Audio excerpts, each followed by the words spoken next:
setelah semuanya siap, ucapkan takbirian dan memulai sholat.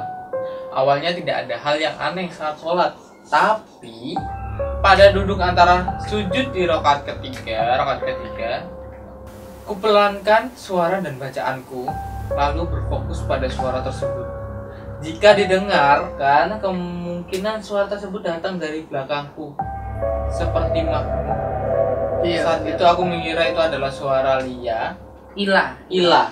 Oh, ada suara Ila, penghuni kamar depanku yang sering masuk tiba-tiba. Untuk memastikan, ku intip makmum itu pada sujud meski tidak terlihat wajahnya.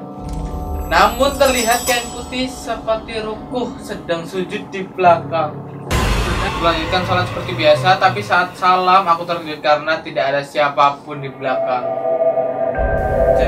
Aku langsung merinding sih.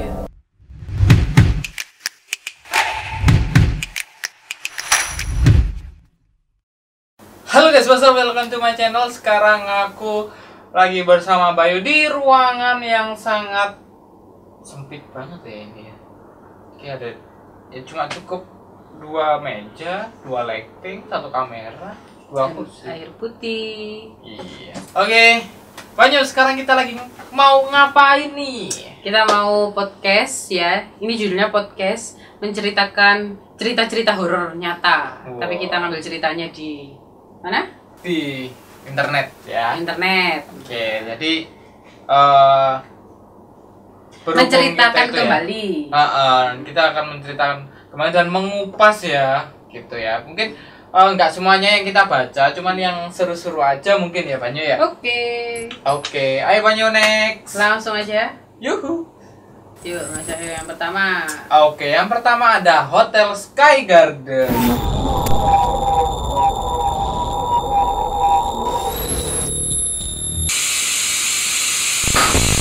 Kita baca ya guys ya. Oke, untuk kita pada tahun 1970 nih. Nah, dibangun sebuah hotel mewah yang berlokasi di daerah Gombel, Semarang. Daerah Semarang. Berarti Jawa Tengah nih, Yuk. Jawa Tengah. Oke, fasilitas dan pemandangan yang sangat indah di hotel tersebut membuat ramai dikunjungi turis lokal dan mancanegara. Nah, jadi keren banget ya. Tahun 1970 ini ya. Tahun 1970. Nah, tapi sepanjang hotel ini beroperasi banyak kejadian aneh yang terjadi. Waduh. Nah, misalnya pegawai yang kesurupan, penampakan genderuwo, gila, atau kamar yang mendadak berantakan. Oh, ini berarti berantakan siapa ini? Diberantakin siapa siapa ini? tahu orang. Nah, iya. Terus tidak bertanggung jawab ya. Jadinya Tinggal kabur ya kan.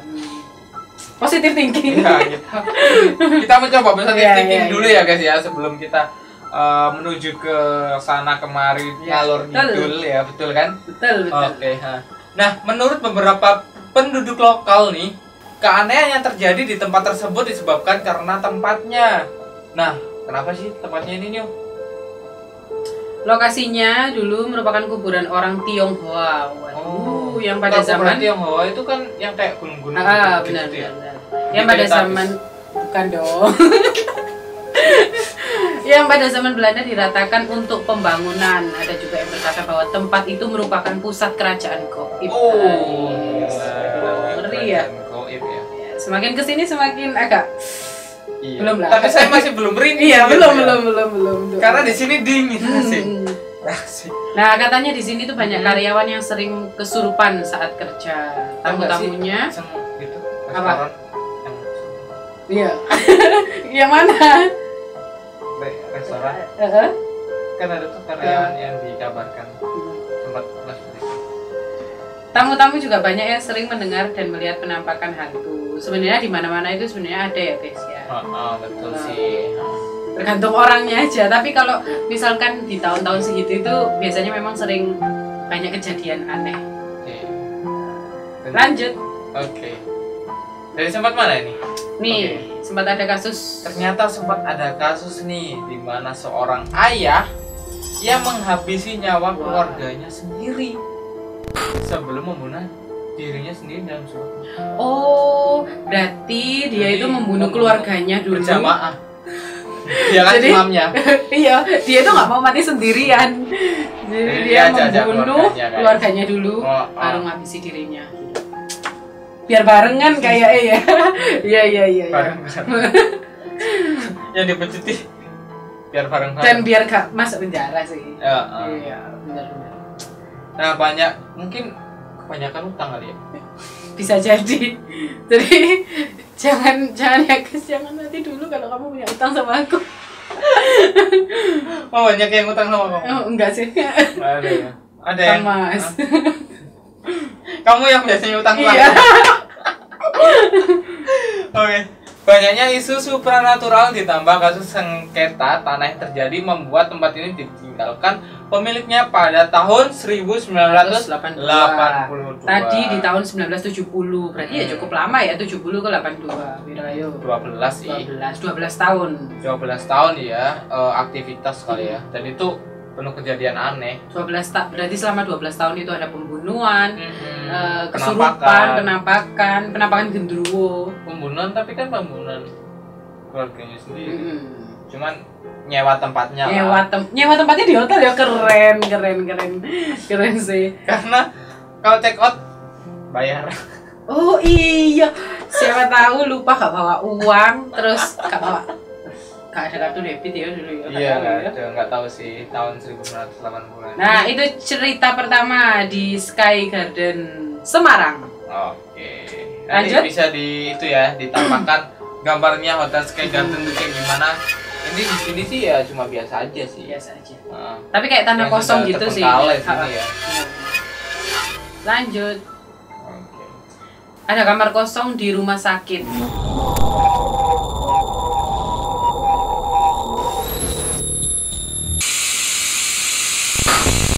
Biasanya di kejadian rumah sakit itu memang banyak karena di situ kan ada jenazah, orang sakit. Jadi masih wajar lah kalau misalkan ada penampakan. Mabok halus juga apa ya, suka hal yang gitu-gitu. Benar. Ya. Nah, kamar kosong di rumah sakit guys. Nah, kisah ini terjadi pada saat shift malam di suatu rumah sakit di Jakarta. Nah, ini nggak tahu ini rumah sakitnya di mana, cuman kita coba mengulik ya. Nah, malam itu hanya ada 3 orang suster baru yang berjaga di lantai tersebut. Nah, otomatis ketiga orang ini harus sering mondar-mandir mengurus kebutuhan pasien.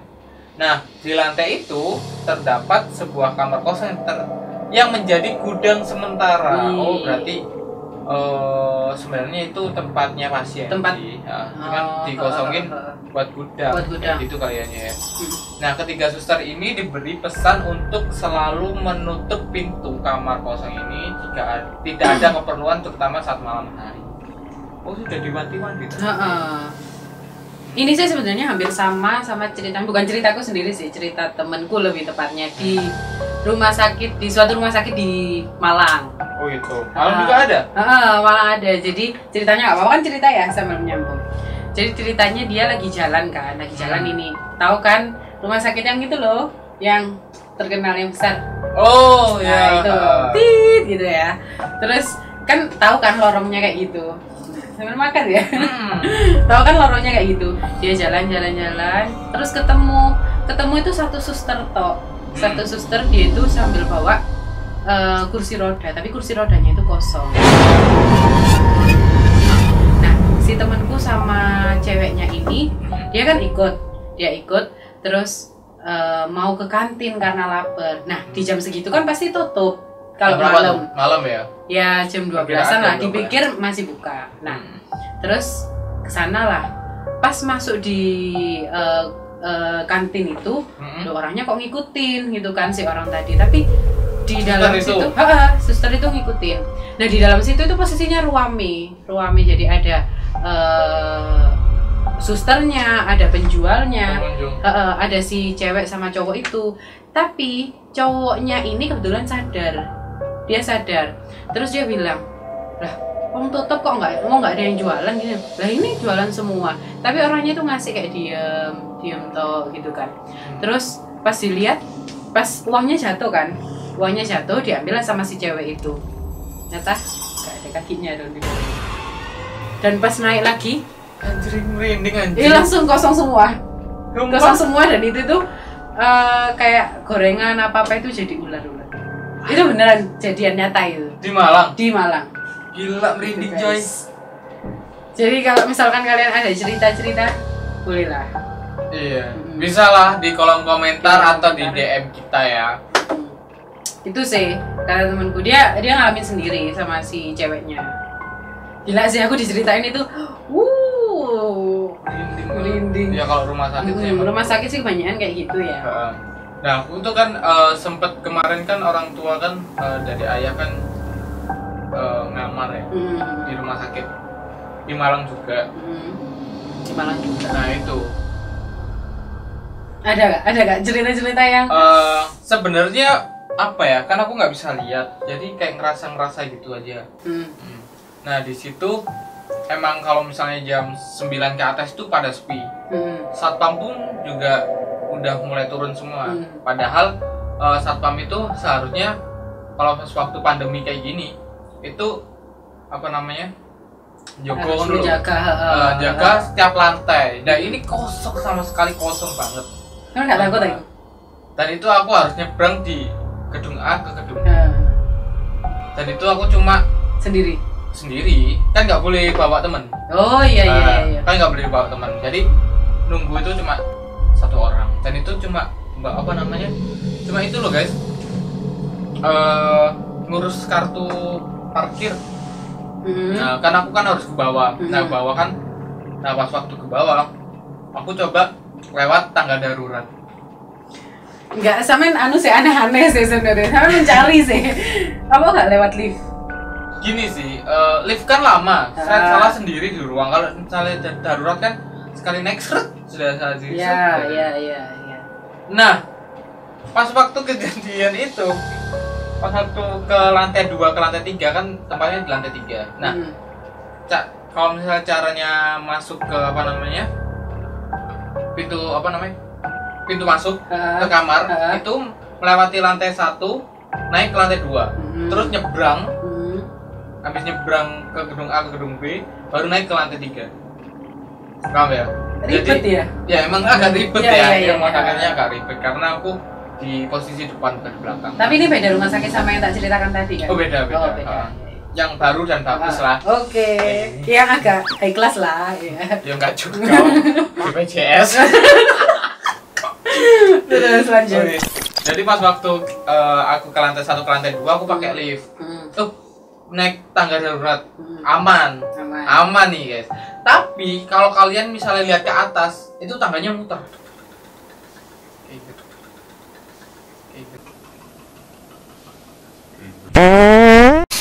Goblok. Jadi kayak gini loh. Oh iya. Tahu kayak film-film gitu. Iya. Nah, kayak gitu. Naik terus masuk saya udah sampai bisa. Oh, mungkin di lantai 2, lantai B, di gedung B kayaknya mungkin kayak gini gitu. Ternyata enggak. Ternyata pas waktu aku nekat sih. Oh, ini ada tangga darurat. Pas masuk ternyata buntu nggak bisa dibuka. terus Padahal udah masuk, udah naiknya agak apa namanya? Agak tinggi. Jadi aku 1, 2, 3, 4 baru di situ. Nah di situ tak buka, saya bisa buka. Tapi pas aku balik nggak bisa dibuka. dan sama lihat gak? Tapi itu nggak ada kelihatan tahu nggak sih? enggak? Tapi ya kelihatan. Tapi aku nggak. Jadi gimana aku turun lagi, terus jam berapa itu? jam 10-an. Ya jam 10 ya dibilang Setengah lumayan 11 lah ya, setengah sepi gue. Setengah 11 itu sepi banget karena pasien pada tidur semua, satpam pada turun semua, yang jaga-jaga itu udah pada tidur. Terus perasaan sama nih apa itu mas? Aduh kayak bisa bayang deh gimana? Itu aku yang merinding banget toh, merinding banget. Karena kan aku cuma bisa ngerasain toh. Dari ngerasain itu ya aku kayak ada yang di belakangku kayak ada yang ikut tapi gak ono. Aku pas ngerasain itu pas di lorong mau ke A ke B, lorong kayak gak enak sih. terus aku agak lari tuh. Lari dimbangun lift naik masuk tangga darurat, ternyata tambah nemen, ya Allah. For your information ya guys, kita itu nggak bisa lihat, cuman kayak bisa merasakan gitu. Jadi yang umum-umum aja. Yang umum aja. Jadi kalau misalnya nggak mau disuruh sih naik lift ya udah naik lift gitu. Jangan kayak yang aneh-aneh. Kayaknya itu ruang manajemen. Ruang manajemen kan udah tutup. Manajemen ini setan. Ruang manajemen dong. Oh iya. Ya pegawai. Dan itu kan gelap semua toh. Nah, pas aku buka itu ruangannya gelap.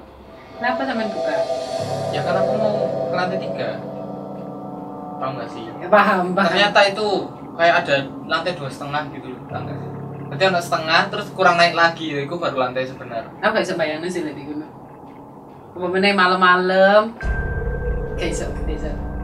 Pasti merinding. Tapi aku langsung balik lagi turun naik lift. Wis.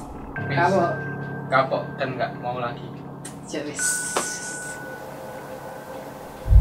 Next.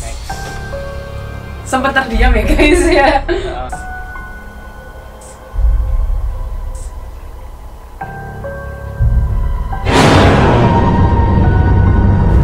Oke, kita lanjut ya guys ya. Nah, ada 3 suster tadi guys. Nah, setelah 3 suster nutup pintu kosong. Kalau misalnya di malam hari nggak boleh dibuka. Nah, mungkin aku buka itu ternyata kosong, yang benar kosong. Iya. Pas kejadian itu. Jadi lagi mas. Dan karena aku nggak tahu rumah sakitnya sih. Aku maksudnya denahnya loh. Denai. Nah, aku juga pas lihat tak denah ini kok.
Lagi ya, pintunya masih terbuka, kursi pun masih di dalam, tapi kini kursinya di ujung ruangan yang sekarang berada di tengah ruangan. Di ujung ruangan sekarang, kayak mundur. Oh iya, dari ujung ke tengah. Nah. Dari ngadep jendela, celah pintu, ujung ke tengah. Nah, M ini meyakinkan dirinya bahwa itu semua hanya perasaan saja, sambil tetap berjalan ke kamar pasien. Nah, usai memasang infus baru, M berjalan lagi melewati lorong dan melihat lagi ke kamar kosong itu. Sontak, lututnya melemas, suaranya hilang dan air mata dilihat. Kini kursi tersebut benar-benar sudah ada tepat di depan celah pintu dan ada sesosok makhluk yang duduk di situ. BTW ya, kayaknya kan tadi 3 suster ya. Kok nggak anu temen nih? Lah iya. Apa temen nih kesing Mindano? Ayo di Mindano. Mungkin jahil ya. Kita positive thinking aja. Positive thinking. Meskipun aku sempat merinding, tapi positive thinking mungkin temennya yang 2. Kan nanti yang disediakan yang M. Nah, A sama B-nya nggak ada. Iya, A sama B lah. Sama namanya. Oke. Tapi aku berada di posisinya M ya, bener-bener ikut lemes sih. Yes. Boleh aneh koncoku sing kemana andir ngono ya. Kalau enggak yang duduk itu sosoknya mending mau apa, Mbak? Minum ah. Apa mau tambah infus? Minum dulu ya. Oke, next ya guys. Kisah nyata tentang hantu gentayangan.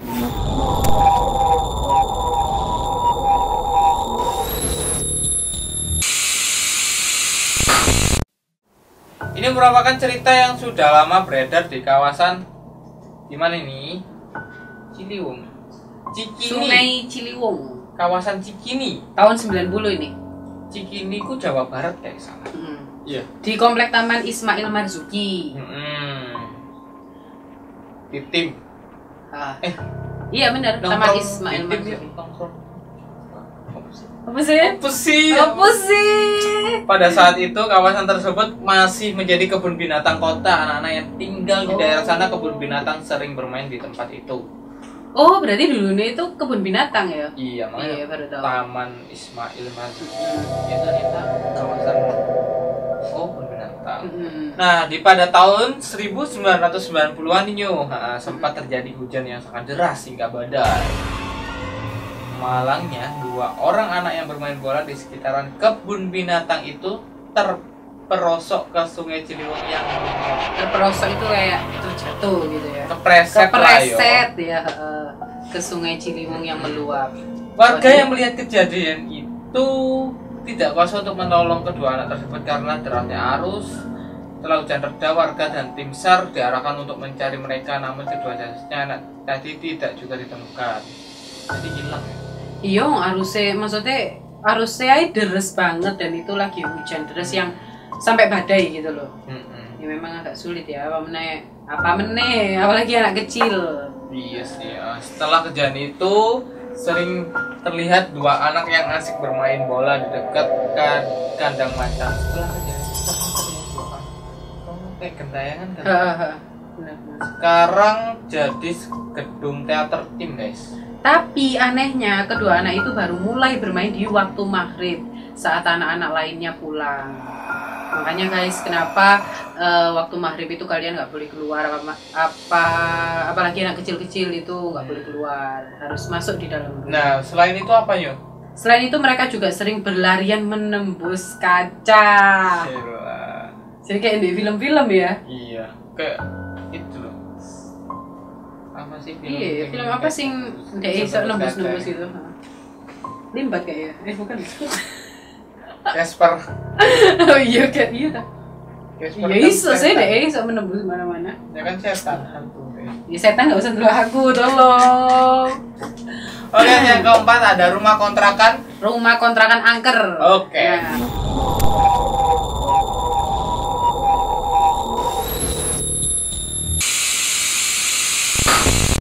Ini dikisahkan ada 4 orang mahasiswa yang mengontrak sebuah rumah bertingkat di daerah Pakuncen itu Yogyakarta. Oh, aku kayak pernah deh. Iya deh. Iya. Nah, di sini ada 4 kamar tidur di rumah, 2 kamar di lantai atas dan 2 di bawah. Berarti ini ada 2 lantai ya. 2 lantai. 4 kamar, 2 lantai. Nah, sudah 2 minggu keempat mahasiswa tadi tinggal di rumah itu. Dari keempat mahasiswa itu ada 1 orang yang sangat pemalas dan hobi tidur. Wah. Itu. Hobi tidur ya? Oh, hobi tidur ya? Namanya Angga bukan Rizky. Karena sulit dibangunkan, ia jadi sering. Mohon maaf ya. Karena sulit dibangunkan, ia jadi sering bangun kesiangan dan melewatkan kuliah. Oleh sebab itu, lama-kelamaan teman-temannya mengantuk, menyerah membangunkan si Angga ini tadi. Nah, dari keempat temannya yang namanya satunya Angga, sekarang yang Ega. Suatu hari, Ega, penghuni lantai 2 sebelah kamar Angga, bersiap untuk berangkat ke kampus. Ia membuka pintu kamar Angga dan melihatnya sedang tidur menghadap ke tembok. Angga, bangun. Kuliah jam 9, cepet mandi, nanti ketinggalan loh. Nanti ku tinggal loh, kata Ega sambil mengenakan kemejanya. Ia kemudian keluar lagi kamar Angga untuk merapikan pakaian dan rambutnya. Setelah rapi, Ega kemudian masuk kembali ke kamar Angga. Angga masih di posisi yang sama. Kali ini Ega mendekati kasur Angga lalu menggoyang kasur temannya itu sambil berkata, "Bangun, kuliah, aku berangkat duluan, bangun." Aku berangkat kuliah duluan loh. Angga tetap bergeming meski sudah digoyang-goyang tubuhnya. Tapi tidak ada tanda-tanda ia akan bangun. Ega yang menyerah kemudian turun ke bawah menuju garasi motor. Dan saat Ega mengeluarkan motornya, tiba-tiba terdengar suara motor datang. Teman-teman sekontrakannya pulang, termasuk Angga. Ia pun heran dan bertanya, "Loh, kalian dari mana?" Angga menjawab, "Kampus lah, kan kuliah tadi pagi. Kamu tadi sulit bangun, jadi kita tinggal." Jadi bukan Angga ya. Jadi bukan Angga yang sulit dibangunkan, tapi Ega sebenarnya yang sulit dibangunkan. Dan tadi Ega membangunkan siapa? Aduh. Lanjut ya. Oke. Ega mengeluarkan handphone untuk mengecek waktu. Tertera di handphonenya waktu menunjukkan pukul 11.35 waktu Indonesia Barat. Ia kemudian masuk kembali ke rumah, menaiki tangga menuju kamarnya sambil berpikir, "Yah, ternyata aku yang kesiangan." Kemudian langkahnya berhenti saat melihat pintu kamar Angga yang masih terbuka. Terus siapa yang tadi hampir aku bangunkan ya? Bukan hampir sih. Ya sih, berarti harus dibangunkan kan? Lalu menggoyang-goyang Angga kok. Dan Angga datang. Tapi ini sebenarnya agak horor tapi masih agak biasa sih. Cuman kalau misalkan terjadi ke aku ya gak tahu lagi. Mungkin horor sih. Kalau terjadi nyata ya. Waduh, kalau ikut sholat mah. Lanjut ini lanjut ini. Ini ikut sholat. Ikut sholat ini biasa aku ya. Ya. Saya jujur banget. Setelah lihat judul aja merinding. Ya, ikut sholat itu iya. Lah ikut sholat itu kayak aneh ya. Karena kebanyakan kalau misalnya aku sholat isya agak malam, ya di kamar sih. Cuman sampean pernah kan punya cerita. Ceritakan. Janganlah, biar istri aja. Oke. Next, nanti Mas Yahya sama istrinya biar bercerita. Tapi jangan di rumah sana, di sini aja. Bahaya. Iya. Nanti rumah yang mana-mana aja bisa kok. Iya, yuk cerita ikut sholat. Oke, guys. Yang kelima ini ada ikut sholat.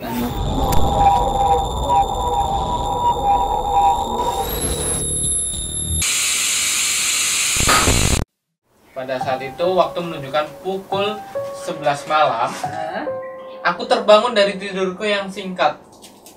Ku ingat sejak pulang sore tadi aku belum menunaikan ibadah sholat isya dan melewatkan maghrib. Sama.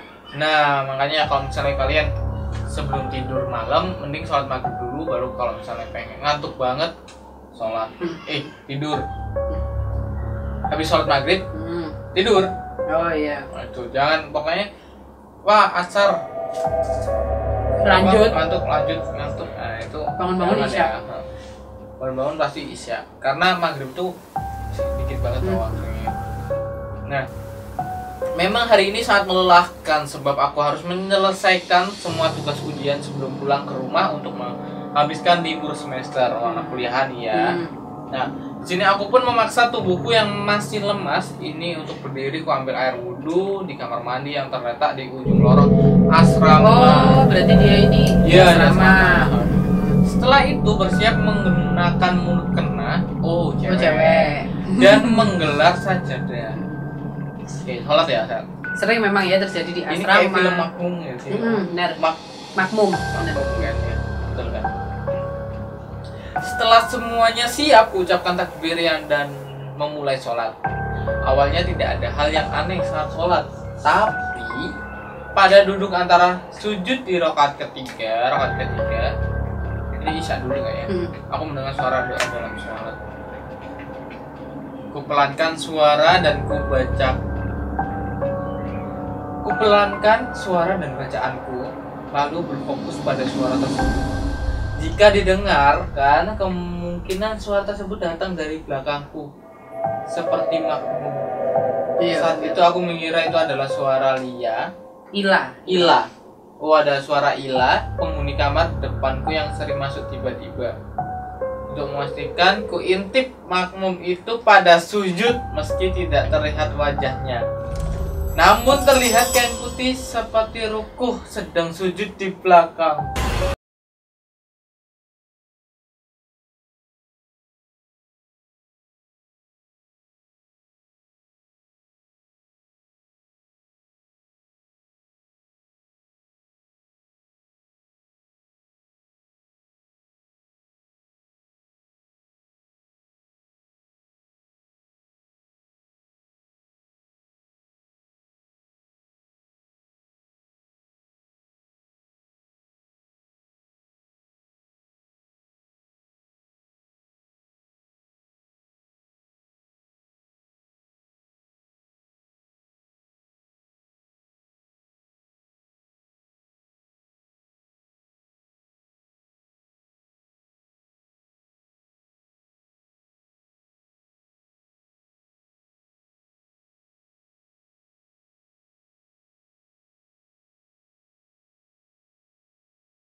Di rumah, Din. Aku kan tadi sore udah balik ke Pontianak. Jawab Tamara. Anak-anak pada balik hari ini kayaknya deh, kenapa kayak gitu. Langsung shock ya. Aku memutuskan panggilanku dengan Tamara. Kurasakan juga ada seseorang yang duduk di belakangku. Aku tidak berani menengok belakang, mulutku hanya komat kamit membaca doa sambil memejamkan mata. Nah, cerita yang terakhir ini ada misteri Gunung Lawu.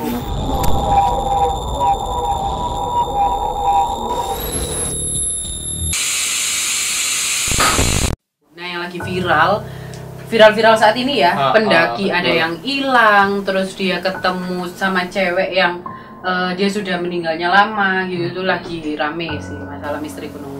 Iya, di mana aja ya, banyak yang bahas, youtuber juga ya banyak yang bahas juga sih tentang pendaki.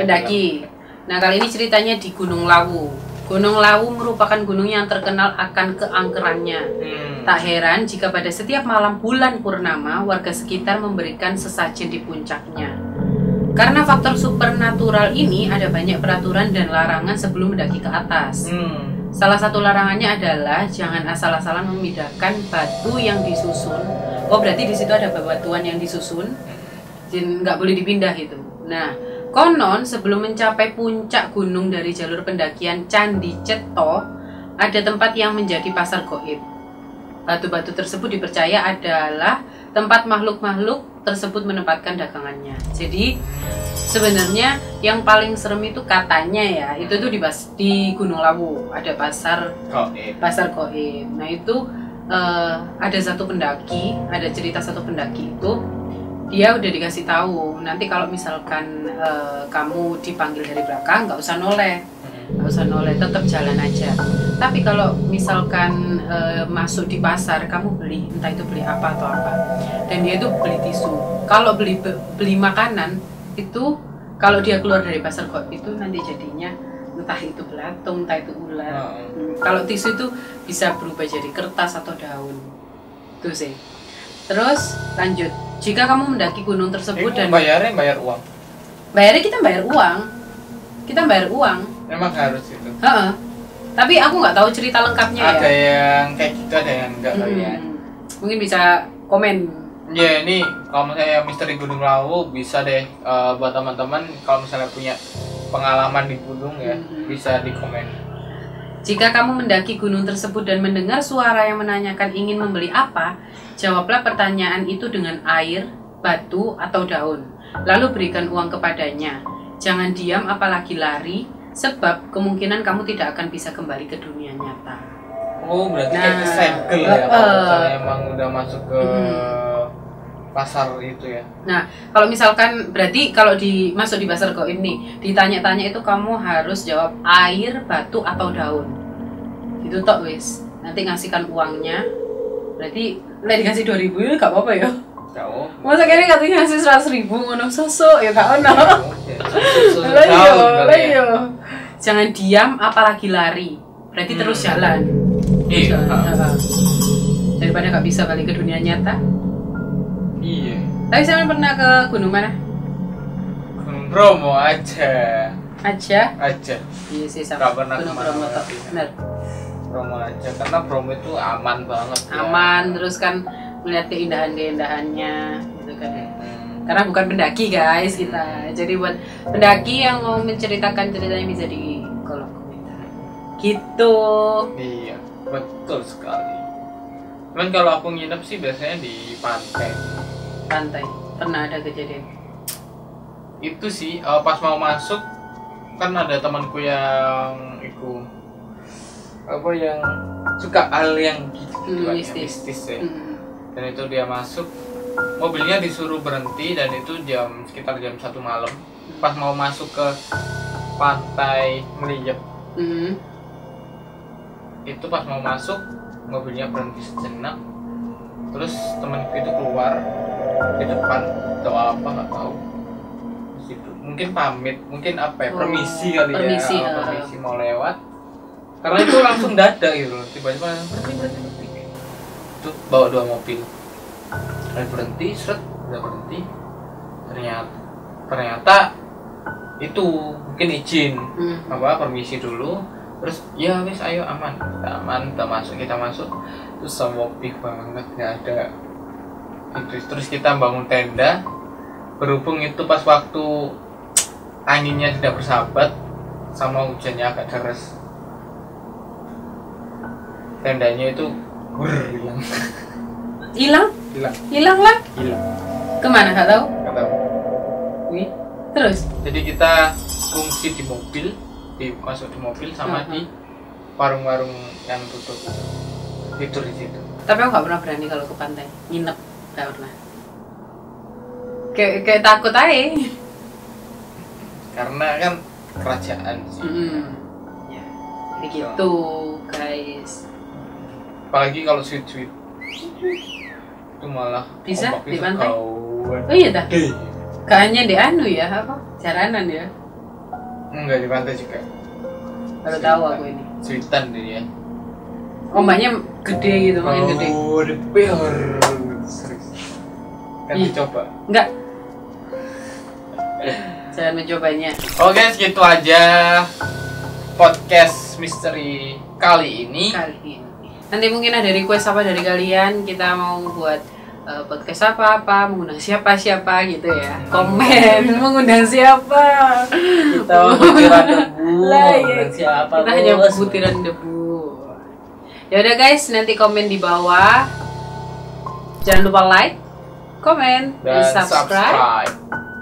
Kalau misalnya teman-teman ada cerita bisa DM, bisa email di kolom komentar ya. Bisa cerita di kolom komentar juga bisa, di DM kita juga bisa, email juga kita bisa. Oke?